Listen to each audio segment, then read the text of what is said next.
కొత్త వెహికల్ కొనగానే దానికి యాక్సెసరీస్ వేయించడంతో పాటు ఈ పీపీఎఫ్ని చేయడం కూడా చాలా కామన్ అయిపోయింది. అసలు పీపీఎఫ్ అంటే ఏంటి, దానివల్ల ఉపయోగాలు ఏంటి, నష్టాలు ఏంటి అన్న విషయం ఈ వీడియోలో డిస్కస్ చేద్దాం.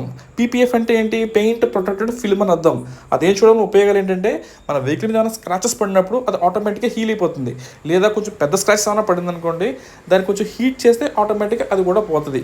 దీని తర్వాత మూడోది కొంచెం ఇప్పుడు కనిపిస్తుంది కదా, ఇలాంటి డెంట్స్ ఏమైనా పడినప్పుడు ముందుగా డెంట్ని రిమూవ్ చేయడానికన్నా ముందు ఫస్ట్ ఆ పీపీఎఫ్ని రిమూవ్ చేసి ఆ తర్వాత డెంటింగ్ చేయించి ఆ తర్వాత పెయింటింగ్ చేయించి మళ్ళీ పీపీఎఫ్ని రీఇన్స్టాల్ చేయాలి.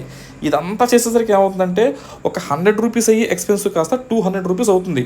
అంటే ఆల్మోస్ట్ డబుల్ ఎక్స్పెన్సివ్ అవుతుంది. కాబట్టి మీరు పీపీఎఫ్ని ఇన్స్టాల్ చేయడానికి ముందే బాగా ఆలోచించిన తర్వాత మీరు డిసైడ్ అవ్వండి. అలా అని చెప్పి తక్కువ రకం పీపీఎఫ్లు కానీ ఏం చేయరో, ఎప్పుడన్నా మళ్ళీ పీపీఎఫ్ రిమూవ్ చేసినప్పుడు బండికున్న కలర్ కూడా పీపీఎఫ్తో పాటు వచ్చేస్తుంది. కాబట్టి బాగా ఆలోచించి నిర్ణయం తీసుకోండి. బాయ్.